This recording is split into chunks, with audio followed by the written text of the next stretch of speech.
पेशावर का नया cantonment board Nasir बाग road के ऊपर बनने जा रहा है। सबसे इम्पोर्टेंट कैंट की सिक्योरिटी है।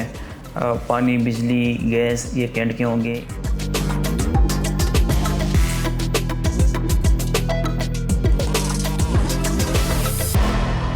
अस्सलाम वालेकुम, वेलकम टू द एमकास्ट। मैं हूं आपकी होस्ट यूसरा मुख्तार।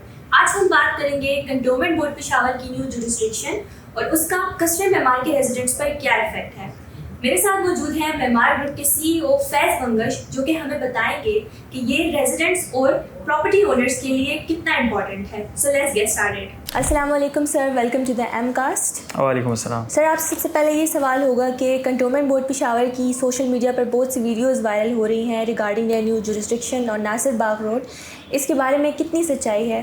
ये बिल्कुल सच्ची बात है और वाज़ेह है। पेशावर का नया कैंटनमेंट बोर्ड नासिर बाग रोड के ऊपर बनने जा रहा है। कैंटोनमेंट बोर्ड की जो एग्जिस्टिंग और न्यू लोकेशन है उसमें कौन कौन से रीजन्स एंड एरियाज़ जो हैं वो शामिल हैं? एग्जिस्टिंग रीजन तो सदर का रीजन है, वो सारों को पता है। और नया जो कैंटनमेंट बोर्ड बनने जा रहा है वो नासिर बाग रोड पे तीसरे यूटर्न से स्टार्ट होता है और शहीद एहतिसास हसन रोड तक ये इनकी लिमिट्स हैं। और जुरिस्डिक्शन की अगर बात करें, जुरिस्डिक्शन में रेगी लालमा और मलकंडेर का रीजन शामिल है। कस्टम मेमार का जो कैंट एरिया में शामिल होना है उसके रेजिडेंट पर क्या इफेक्ट है, यानी उनको कौन कौन सी फैसिलिटीज़ जो हैं वो मिलेंगी? जाहिर सी बात है, कैंटनमेंट बोर्ड के अंदर कस्टम मेमार का आना, कैंटनमेंट बोर्ड की सारी फैसिलिटीज़ कस्टम मेमार के साथ लिंक हो जाएंगी।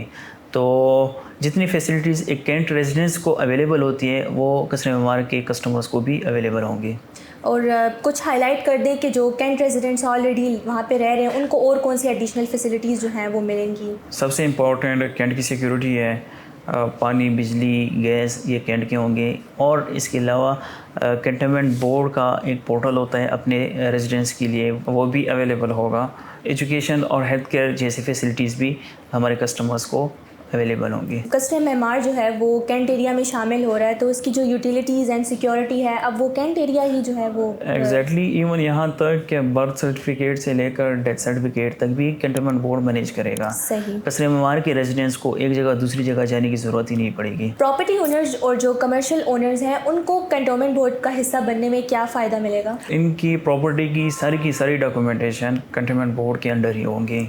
इसके अलावा जितनी फैसिलिटीज़ का जिक्र मैंने किया है, ज़ाहिर बात है इनके आने के साथ रेंटल वैल्यू और प्रॉपर्टी की जो वैल्यू है उसमें इंक्रीज़ आता है और ये सारी की सारी हमारे कस्टमर्स को फैसिलिटेट कर रही है। कस्टम मेमार की कमर्शियल स्पेसेस जो हैं वो कैंट एरिया में आने के बाद क्यों इतनी ज़्यादा जो है वो बढ़ गई है?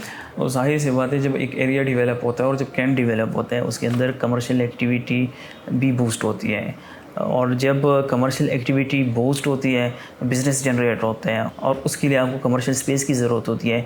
कस्टम मेमार पेशावर न्यू कैंट का वाहिद ही एक ऐसा कमर्शियल मिक्स यूज़ प्रोजेक्ट है जिसके अंदर न सिर्फ शॉप्स बल्कि इसके अलावा आपको हॉस्पिटल और रेजिडेंशियल फ्लैट्स भी मिल रहे हैं, तो इस वजह से इसकी डिमांड भी बढ़ती है। अब हम लोकेशन की बात करें सर, तो जो कस्टम मेमार है वो कैंट जुरिस्डिक्शन में कितना इम्पोर्टेंट है? नासिर बाग रोड, फिर साथ ही आगे जाके अभी नया रिंग रोड बनने जा रहा है और उससे आगे जाके नॉर्दर्न बाईपास है, तो कनेक्टिविटी पूरी सिटी को है, इसलिए इम्पोर्टेंट लोकेशन है। ओके सर, दूसरा सवाल आपसे ये होगा कि क्या ये जो कैंट एरिया है ये इन्वेस्टमेंट के लिए एक अच्छी न्यूज़ है? जाहिर सी बात है, कैंट का एरिया, फिर डेवलप एरिया, सिक्योर जोन, तो ये सारी चीज़ें कमर्शियल एक्टिविटी को बूस्ट करती है।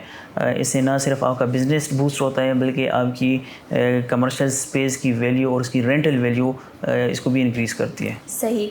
Being the CEO of custom Maymar, जिन्होंने अब तक कस्टम मेमार में इन्वेस्ट नहीं किया, उनके बारे में आप क्या कहना चाहेंगे?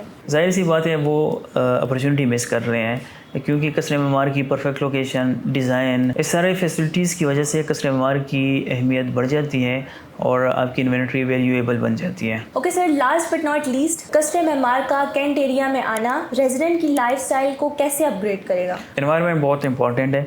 गांव से शहर इसीलिए मूव करते हैं क्योंकि इधर हमें फैसिलिटीज़ मिलती हैं, एजुकेशन, हेल्थ केयर, बच्चों की तरबियत हम अच्छा कर पाते हैं।